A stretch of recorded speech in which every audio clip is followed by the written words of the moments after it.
വയനാട് ദുരന്ത സഹായ വിഷയത്തിൽ കേന്ദ്ര ആഭ്യന്തരമന്ത്രി അമിത്ഷാ തെറ്റിദ്ധരിപ്പിക്കുകയാണെന്ന് മുഖ്യമന്ത്രി പിണറായി വിജയൻ. കേരളം കണക്ക് നൽകാൻ വൈകിയെന്ന വാദം തെറ്റാണ്. ദുരന്തം നടന്ന ശേഷമുള്ള PDN റിപ്പോർട്ട് നൽകാൻ 3 മാസം വേണം. വയനാട് ദുരന്തബാധിതരെ അവഗണിക്കുന്ന സമീപനമാണ് കേന്ദ്ര സർക്കാർ സ്വീകരിക്കുന്നത്. അപേക്ഷിക്കാതെ തന്നെ പല സംസ്ഥാനങ്ങളെയും കേന്ദ്രം സഹായിച്ചെന്നും മുഖ്യമന്ത്രി ചൂണ്ടിക്കാട്ടി. കേന്ദ്ര ആഭ്യന്തരമന്ത്രിയെക്കുറിച്ച് പറഞ്ഞാൽ അദ്ദേഹം ആദ്യമായല്ല വയനാട് വിഷയത്തിൽ പാർലമെന്റിനെയും പൊതുസമൂഹത്തെയും തെറ്റിദ്ധരിപ്പിക്കാൻ ശ്രമിക്കുന്നത്. ഇല്ലാത്ത കാലാവസ്ഥാ റിപ്പോർട്ട് വ്യാജമായി ഉദ്ധരിച്ച് പാർലമെന്റിനെ തെറ്റിദ്ധരിപ്പിക്കാൻ മുൻപ് അദ്ദേഹം ശ്രമിച്ചു. പ്രത്യേക ധനസഹായമായി 1 രൂപ പോലും കേരളത്തിന് ഇതുവരെ ലഭിച്ചിട്ടില്ല.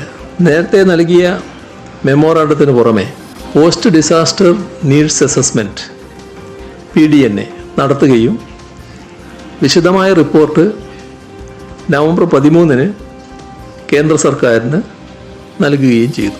റിക്കവറി ആൻഡ് റീകൺസ്ട്രക്ഷൻ എസ്റ്റിമേറ്റായി മേപ്പാടിക്ക് 2221 കോടി രൂപയും വിലങ്ങാടിന് 98 കോടി 10 ലക്ഷം രൂപയുമാണ് കണക്കാക്കിയിട്ടുള്ളത്.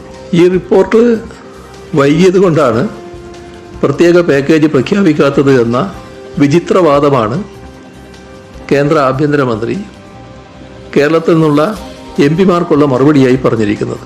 ഇത് ദുരന്ത മേഖലയിലെ ജനങ്ങളെ ദ്രോഹിക്കുന്ന നടപടിയാണ്. SDRF ഫണ്ട് മേപ്പാടി ദുരന്തത്തിന്റെ പശ്ചാത്തലത്തിൽ ലഭിച്ചതല്ല. അധിക ധനസഹായമാണ് കേരളം ആവശ്യപ്പെടുന്നതെന്നും മുഖ്യമന്ത്രി വ്യക്തമാക്കി.